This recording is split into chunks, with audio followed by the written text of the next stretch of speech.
Parábola do pescador, de Suarán, por Tom Vilhena.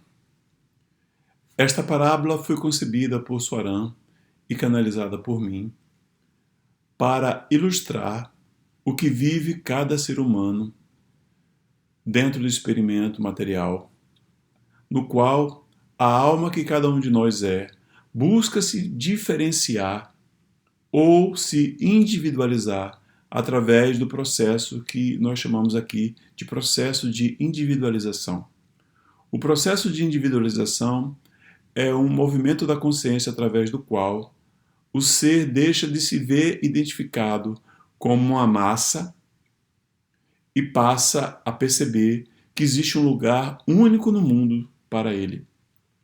E este processo de individualização vai acontecer justo através dos estímulos que a vida nos dá para que possamos, no primeiro momento, nos perceber aparentemente sem recursos, mas à medida que as necessidades surgem, as necessidades de soluções surgem, nós vamos percebendo que temos os recursos. Quando nos movimentamos no sentido e na direção de encontrar os recursos, acabaremos concluindo que tínhamos os recursos, que tudo dependia de uma atitude, de uma decisão de revelar, de encontrar, de manifestar esses recursos.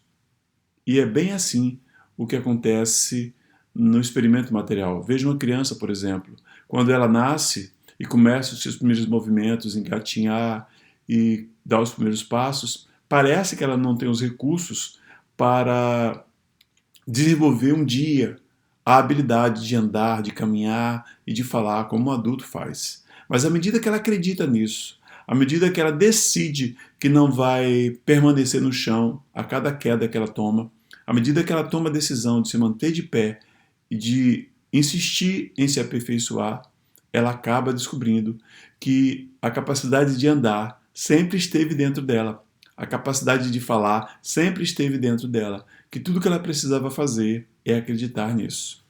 Então vamos à parábola em si. E a parábola diz assim: para explicar a importância da individualização, precisarei conceber uma nova parábola para ajudá-lo a enxergar com meus olhos a trajetória do amor e suas motivações mais profundas. Um homem saiu para pescar, mas não tinha nenhum tipo de isca para os peixes que pretendia apanhar em seus anzóis. Porém, ele sabia de um determinado local onde poderia conseguir minhocas. Contudo, não dispunha de nenhuma ferramenta para cavar as minhocas. Pensou que poderia utilizar uma madeira e fazer com ela algum tipo de cavador, mas tampouco dispunha de um facão para cortar a madeira no tamanho e na angulatura que permitisse ser utilizada como pá ou cavador. Diante de sua falta de ferramentas ideais para cumprir sua missão, ele só tinha duas opções: voltar para casa e desistir da pescaria, ou encontrar qualquer madeira que permitisse, mesmo não sendo o instrumento ideal, obter as iscas. E assim ele fez. Escolheu a segunda opção, porque não tinha outra. Não havia como optar por não realizar a pescaria, já que o peixe era a sua única fonte de alimento, e não havia mais disponível em sua despensa. Com dificuldade, mas sem perder de vista seu propósito, que era o de reabastecer sua despensa, ele começou a cavar em busca das minhocas. Embora fosse trabalhoso e exigisse muito esforço, logo conseguiu recolher sua primeira minhoca, o que muito o animou. Depois de um longo tempo de trabalho e do natural cansaço que se seguiu, ele finalmente tinha a quantidade de minhocas necessárias a uma longa e promissora pescaria.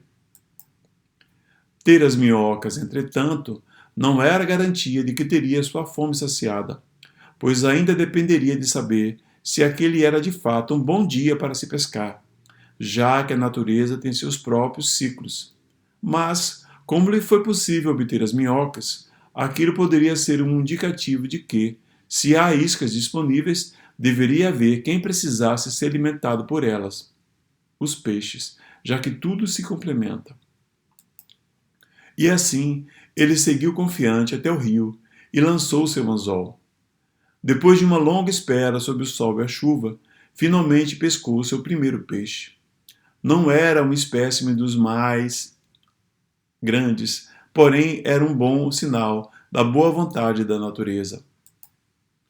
Mas se quisesse ser bem-sucedido, ele precisaria continuar tendo paciência, insistir em lançar um anzol com nova isca, buscando em cada arremesso renovar suas esperanças de obter sucesso em seu intento. E assim ele fez. Por muitas vezes lançou seu anzol e foi aos poucos, recolhendo mais e mais peixes, até que já não tivesse mais como levá-los para casa, o que o fez encerrar naquela altura sua pescaria daquele dia. Regressou ao lar feliz e ao mesmo tempo pensativo sobre tudo o que havia se passado. Pensou como fora despreparado para pescar e ao mesmo tempo celebrou sua engenhosidade e determinação em obter resultados satisfatórios. E assim, pelos dias em que seus mantimentos duraram, ele revisitou muitas vezes sua trajetória e os resultados obtidos com nenhuma instrumentalização prévia que o obrigou a um esforço grandioso para obter a pesca. Então pensou consigo que buscaria se preparar melhor de uma próxima vez, e assim passou a fazê-lo. Aqui termina a nossa parábola.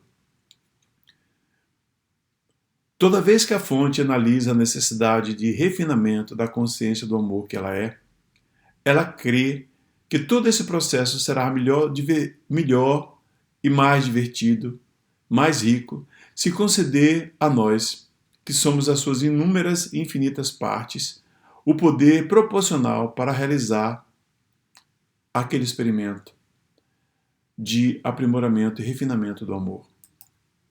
Quase sempre o processo se inicia por essas partes virem sem instrumento nenhum para pescar, mas, ao mesmo tempo, descobrindo meios inspirados pela própria fonte para irem se recriando em bases sempre ascendentes de consciência.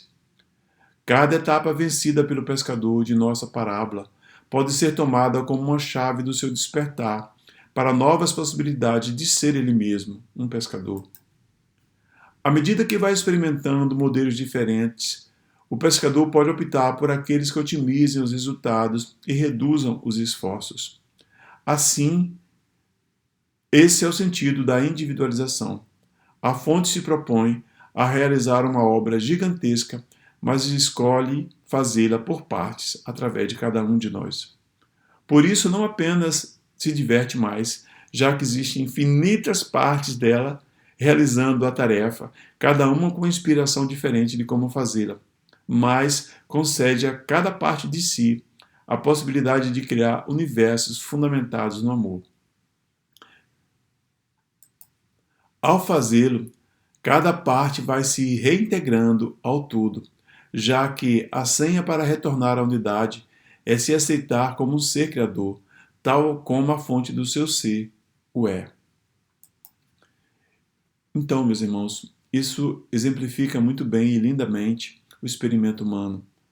Antes de nós nos desesperarmos e reclamarmos e criticarmos a vida pelos desafios que se apresentam em nossas vidas, sejam eles quais forem, podemos agora nos lembrar de que aqueles desafios, sejam quais forem, estão convidando a cada um de nós a manifestarmos uma nova consciência que já está disponível dentro de nós a partir daquele desafio que se apresenta. O desafio vem no primeiro momento sugerir que nós não temos recursos. E nós temos sempre a opção de acreditar que isto é verdade, que não temos os recursos, ou temos a outra opção, que é nos desafiar a encontrar esse recurso dentro de nós. E toda vez que nós acreditamos que não temos recursos, nós canalizamos toda a nossa fé para o medo. E uma vez que a nossa fé esteja canalizada para o medo, nós não temos saída. A única coisa que resta é o sofrimento, como companhia nessa aventura de ser individual. Onde houver medo, onde houver a fé no medo, nós ainda permanecemos imersos no universo indiferenciado de egos.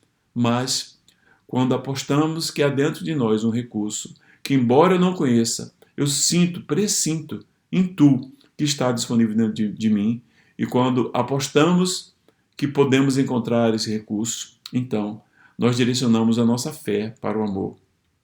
E uma vez que tenhamos direcionado a nossa fé para o amor, naturalmente o amor irá nos inspirando formas, caminhos, mecanismos, recursos para que nós possamos realizar a contento a missão que se apresenta diante de nós. E a cada missão de amor que nós realizamos, mais da nossa consciência divina é resgatada e mais próximo de Deus nós nos sentimos, mais especial diante dos desafios nós nos sentimos. E quanto mais especial, o que significa dizer especial? Significa aquele que aceita que sempre tem recursos inusitados para lidar com situações. Mesmo que ele mesmo, no primeiro momento, não os enxergue, não acredite que eles estejam ali. Mas à medida que ele foca em encontrar os recursos, ao invés de encontrar medo, à medida que nós focamos em encontrar os recursos, à medida que nós abrimos mão do medo e apostamos no amor, mais grandiosos nós vamos nos vendo.